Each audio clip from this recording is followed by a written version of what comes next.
Hi all, Wolf Lord Rho here. Today we are talking about the Emperor of Mankind, bringing his holy wrath to demons in the Webway. Oh yes, the Emperor protects. And before we begin, I have got to say I am really excited for this one. As usual, let's begin with the mandatory spoiler warning. Today we are covering events from the Horus Heresy Novel, The Master of Mankind. And as always, I really recommend you check this one out for yourself first before continuing with the video, as not only do you get the most enjoyment out of the lore that way, but you help to support Games Workshop and the Great Black Library, because without them we wouldn't have this amazing lore that we love to listen to and discuss with each other. And I truly recommend this novel. Listen, as you guys know by now, I prefer the more human father to the Primarch's Emperor than the distant disposable tools Emperor that is the general direction we're getting from Black Library. And we see it again in this novel. However, trust me, it is still an amazing read. And it's even a must read for any 40k fan. Any Emperor screen time we get is great, no matter what. And the passages we're looking into today alone just gave me goosebumps. A little background: this is set after Magnus has ruined the Emperor's Webway project, thus making Chaos aware of what the Emperor was trying to do, and now the limitless hordes of Chaos have been decimating the desperate Imperial defenders within the Webway who are trying to defend the portal to Terra. But with that said, let's go.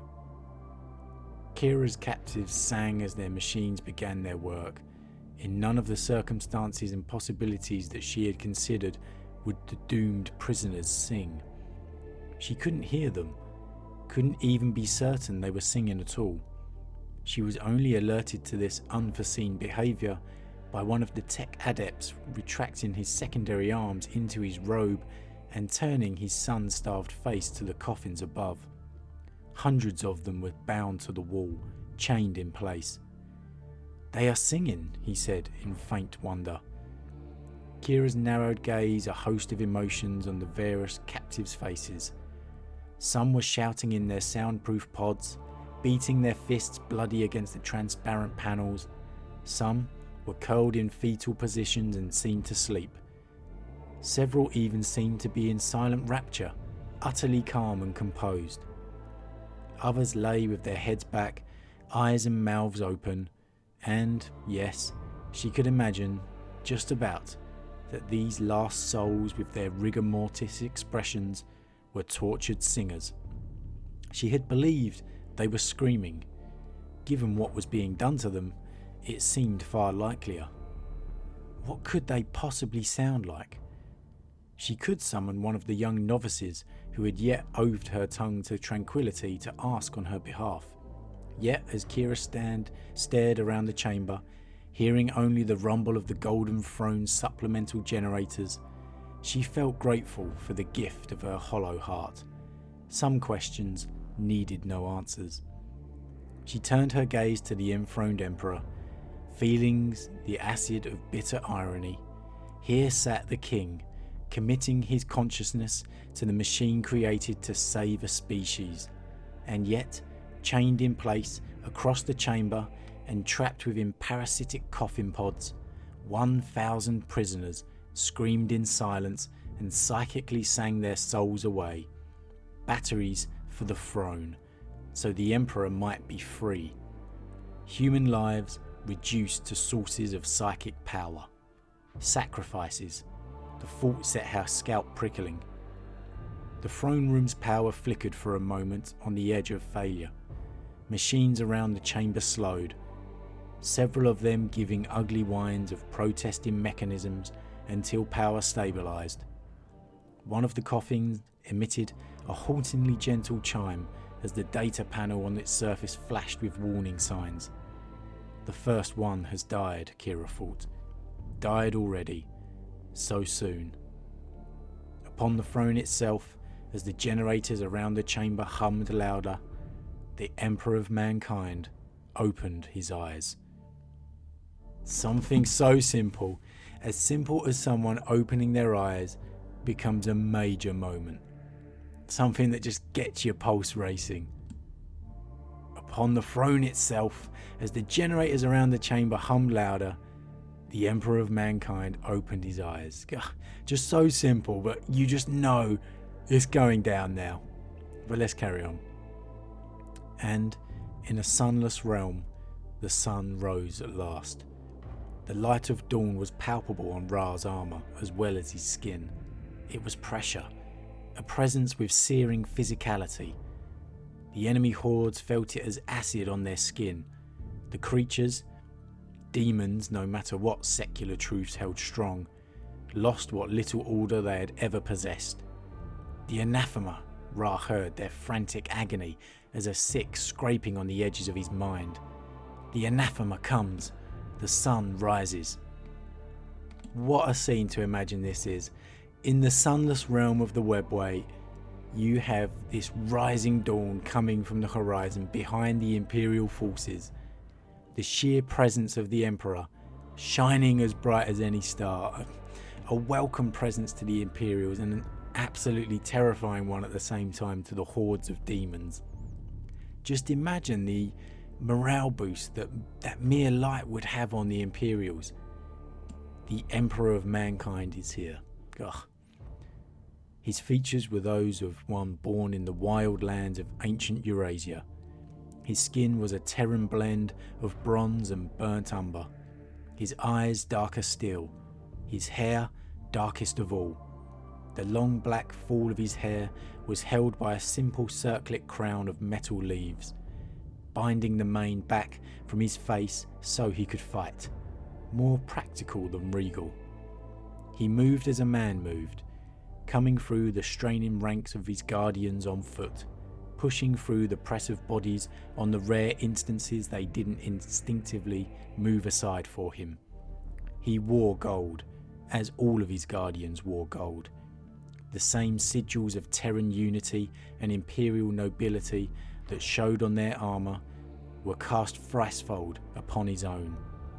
His armour joints didn't growl with the crude industrial snarl of mass-manufactured legionary plate, but purred with the song of older, purer technologies.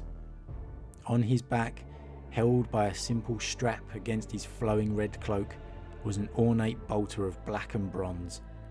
In his hand he carried a sword, one that looked nothing like the blade portrayed in the victory murals and illustrated sagas. By the standards of Terran lords and kings, it was inarguably beautiful, but in the grip of the ruler of an entire species, it was, perhaps, rather plain. A weapon to wield, a tool for shedding blood, not an ornament to be admired. Impossibly complicated circuitry latticed its blade, black and coppery against a silver so hallowed that it was almost blue. In other wars on other worlds, he had greeted his custodians with subtle telepathy, speaking their names as he passed them before a battle. Here, he was more restrained, moving to the embattled front rank without offering any acknowledgement at all. Again, this scene here, the Emperor making his way through the troops, you can just imagine the renewed sense of hope, of commitment just swelling in the chests of the custodes as he passes through them, passes forward through the ranks towards the fighting. Hell, I can feel it in me and I'm just reading the thing. Of the Neverborn, some broke ranks and fled. These cowardly shards of their vile masters knew that destruction would come. Some tore into each other, cannibalizing their kindred for strength in the face of destruction. Some lost what little grasp they had on corporeality, their forms melting and dissolving before the sword-wielding monarch even reached the front lines. The strongest raged at the sin of his existence. With a jest-out bellow loud enough to shake the windless air of this alternate reality, they fought to reach their arch-enemy. Ra was at the Emperor's side, spear whirling, lashing out to punch through the bodies of flailing blue creatures that wailed through their many mouths. Sweat baked his face inside his helm, The blood in his muscles was heavier than liquid lead. "Orders, sire?" The Emperor raised his sword in a two-handed grip. As his knuckles tightened, the geography of circuitry ignited along the blade's length, spitting electrical fire and wreathing the sword's length in flame. He didn't speak. He didn't look at any of his warriors.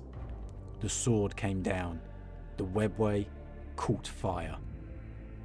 Just literally goosebumps reading this. No words needed from me or the Emperor. Shapes raged in the flames. Shadows and suggestions doing battle with the demons. Their fiery forms indistinct and ever-changing. The fireborn avatars of fallen 10,000, knee-deep in psychic fire and thrusting with lances of flame. The silhouettes of space marines, the betrayed dead of Istvan bearing axes and blades and claws.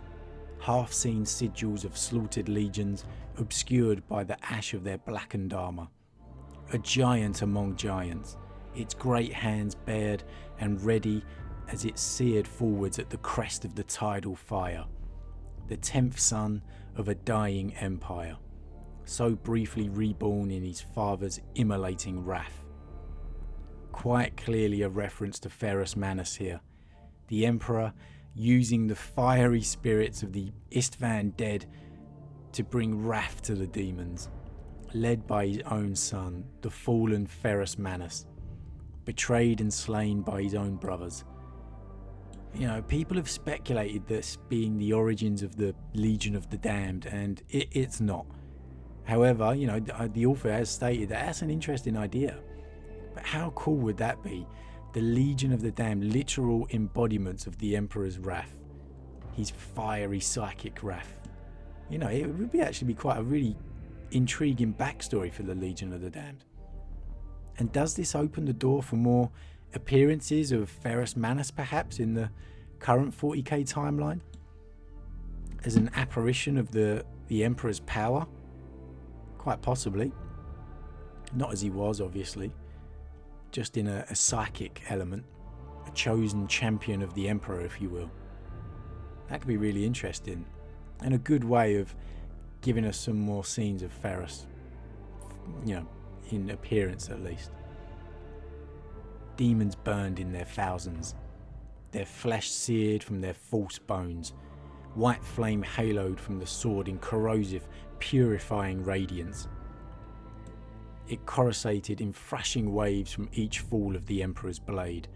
To look at him was to go blind. To stand before him was to die. And with a roar, the custodians followed their lord and master. They wreathed the Neverborn, banishing them with each thrusting spear and bellowing bolt gun. Their blades carved through demonic flesh, sending their acidic blood raining in corrosive sprays. It wasn't mist that occluded the sight now, it was ash from the incinerated dead. Spears flashed silver in the dust-thickened air, the last charge of the 10,000. Behind the golden warriors came their arming thralls, bearing ammunition and armour sealant, warriors in their own right, but sheltered from harm by their master's spinning blades. It didn't matter that all these years of secret war had depleted the Legio Custodes to a ghost of itself.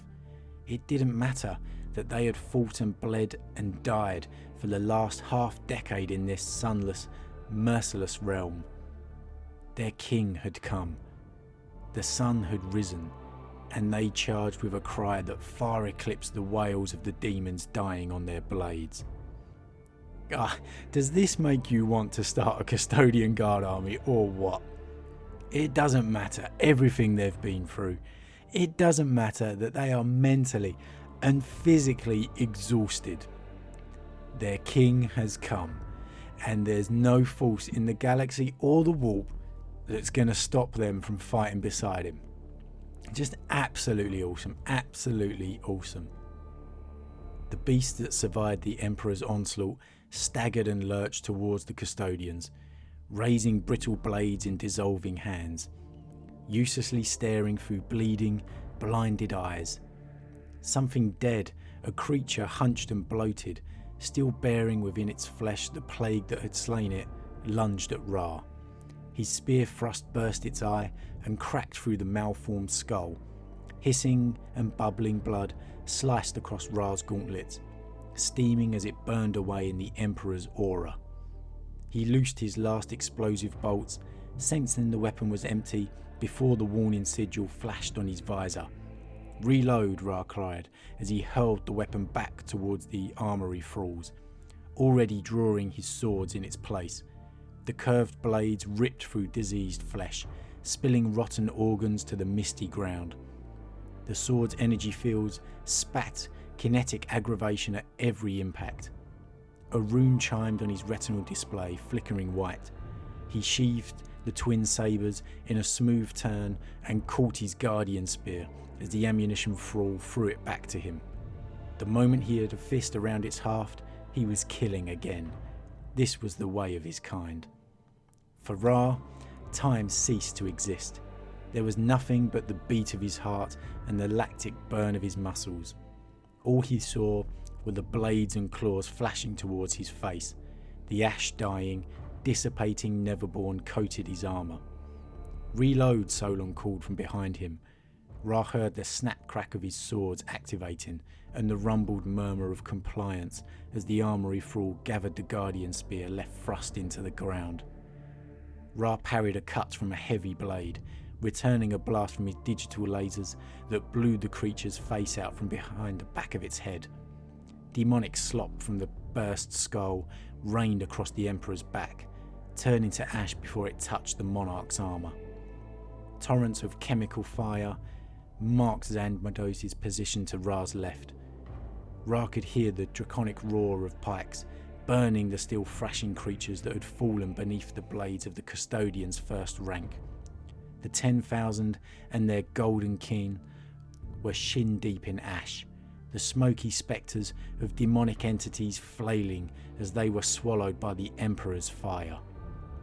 The demons that managed to reach the Emperor suffered worst of all. The strongest, most savage of their kind, they swung weapons at a man who was no longer there, cleaving through the golden mist that swirled in his place. With thunder cracks of psychic force, the golden warlord would appear at the beasts' backs, his flaming sword already buried in their spines. Fire erupted behind their eyes, boiling and bursting from them within. Their sizzling gore soaked Ra and the custodians closest to their sire. Exultation quickened Ra's blood, the cure to the weariness that had slowed him.